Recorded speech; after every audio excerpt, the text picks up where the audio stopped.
Good afternoon बच्चों। आज हम सिक्स में पढ़ेंगे फंडामेंटल राइट्स। फंडामेंटल राइट्स क्या होते हैं, सबसे पहले मैं इसके बारे में आपको आज पढ़ाने जा रही हूँ।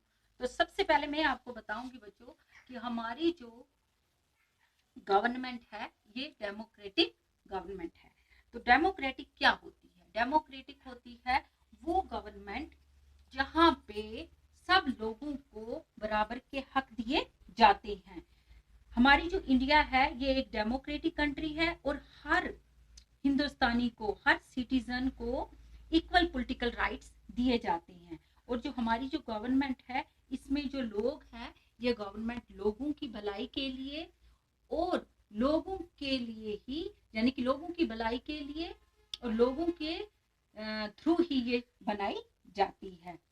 तो ये क्या करते हैं, 18 साल की एज के जो मतलब सिटीजन होते हैं उनको बराबर ये हक मिलता है कि वो राइट टू वोट दे। राइट टू वोट हमारा सबसे पहला हक है कि हम अपना जो नुमाइंदा है उसको थ्रू इलेक्शन चुनते हैं।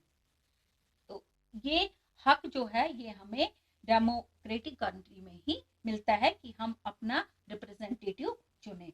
तो इसी तरह से जो डेमोक्रेटिक गवर्नमेंट होती है इसमें कुछ स्पेशल लॉज भी होते हैं जो कि रूल ऑफ लॉज के थ्रू आते हैं। तो अब ये जो फंडामेंटल राइट्स हैं ये हमारे कॉन्स्टिट्यूशन में आता है। हमारा जो कॉन्स्टिट्यूशन है ये क्या है? ये बॉडी ऑफ लॉज है जिसमें गवर्नमेंट जो है वो काम करती है। किसके अंडर?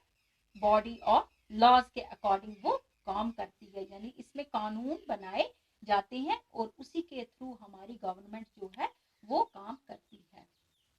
तो इसमें different branch of the government होती है। हमारा जो कॉन्स्टिट्यूशन है वो हमें क्या देता है? फंडामेंटल राइट्स देता है, यानी कॉन्स्टिट्यूशन जो है यही हमें फंडामेंटल राइट्स एंड ड्यूटीज देता है। तो आपको पता है हमारा कॉन्स्टिट्यूशन कब बना है? हमारा जो कॉन्स्टिट्यूशन है ये डॉक्टर बी आर अम्बेडकर जो थे वो चेयरमैन थे drafting community of the constitution के।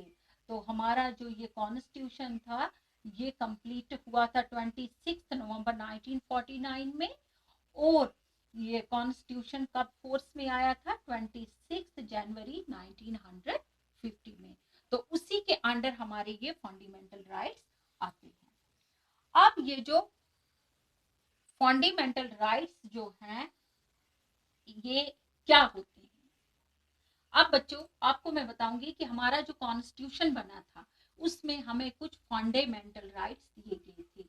हमारे कॉन्स्टिट्यूशन ने कुछ ऐसे फंडामेंटल राइट्स बनाए थे। आपको पता है ये फंडामेंटल राइट्स हमारे लिए क्यों इम्पोर्टेंट है? जैसे कि हमारे जिंदा रहने के लिए खाना पीना जरूरी है, वैसे ही ये हर सिटीजन के लिए फंडामेंटल राइट्स का होना बहुत ही जरूरी है। यानी कि कोई भी अच्छी लाइफ के लिए, अगर हमें अच्छी लाइफ बनानी है तो उसके लिए जरूरी है हर इंसान की डेवलपमेंट, यानी कि हर इंसान की डेवलपमेंट होनी मस्ट है। तो इसके लिए हमारा जो कॉन्स्टिट्यूशन था उसने हमें कुछ ऐसे राइट्स दिए हैं।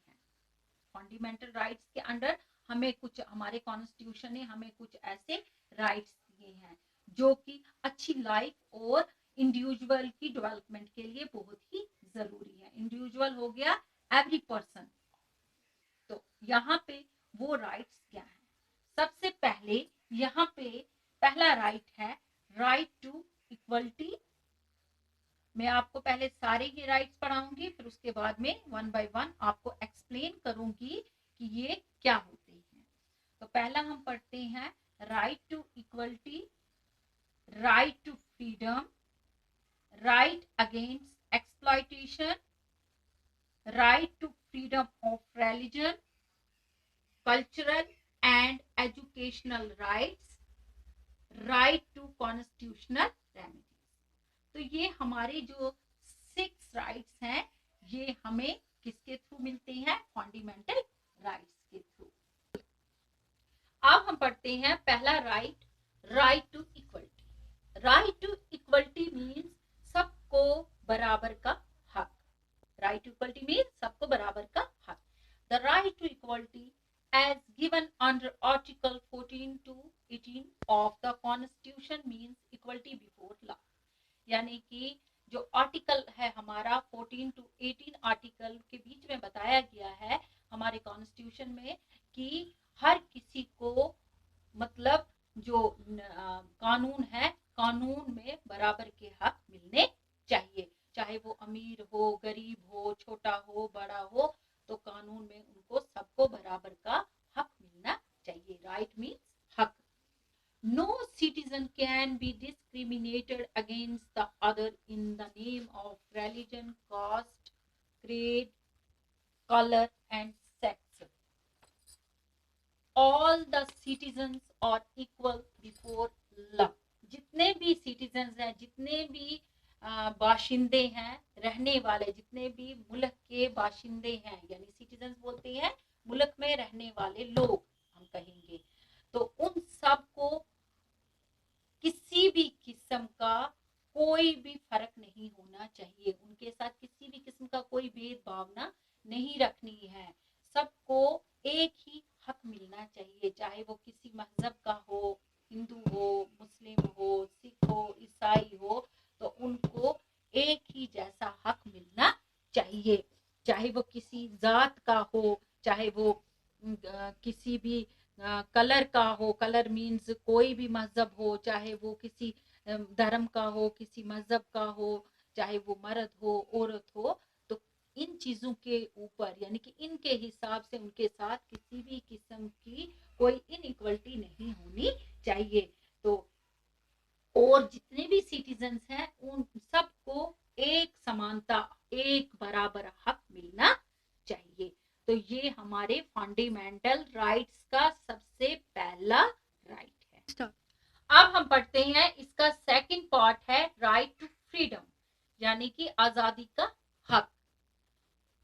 The citizens are given right to freedom of speech, freedom of expression, freedom to assemble peacefully, consider some problems, freedom to adopt any profession and right to personal liberty। इसमें बताया है कि जितने भी बाशिंदे हैं, जितने भी सिटीजन्स हैं, जितने भी रहने वाले इस मुल्क के जितने भी बाशिंदे हैं, उन सबको क्या होना चाहिए, आजादी का पूरा हक मिलना चाहिए। तो एक तो उनको अपनी बात कहने का पूरा हक होना चाहिए कि वो खुल के अपनी बात कह सकें, अगर उन्हें किसी भी किस्म की कोई भी स्पीच करनी है, कुछ भी अगर उनको अपने बारे में कुछ भी अगर कहना है, अपने जज्बात पेश करने हैं, तो उन्हें वो पूरी आजादी होनी चाहिए। दूसरा फ्रीडम ऑफ एक्सप्रेशन, अगर उनके कुछ जज्बात हैं तो वो उसको बयान कर सकते हैं, उसकी उनको फ्रीडम होनी चाहिए। अगर कहीं पे उनको असेंबल होना है, इकट्ठे होना है, तो उसकी उनको इजाजत दी आजादी होनी चाहिए।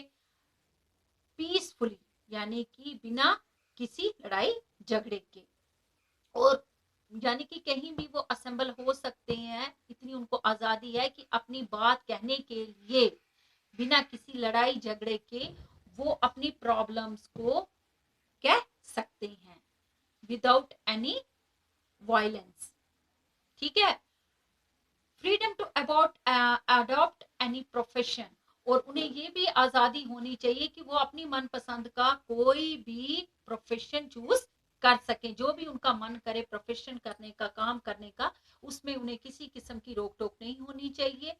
And right to personal liberty, और उनकी अगर कोई पर्सनल लिबर्टी है तो उसमें भी उनको पूरी फ्रीडम मिलनी चाहिए। तो आज का टॉपिक यहीं पे एंड करते हैं, इससे अगले वाले जो पार्ट्स हैं वो आपको मैं आगे पढ़ाऊंगी। आज का टॉपिक इतना ही। ओके।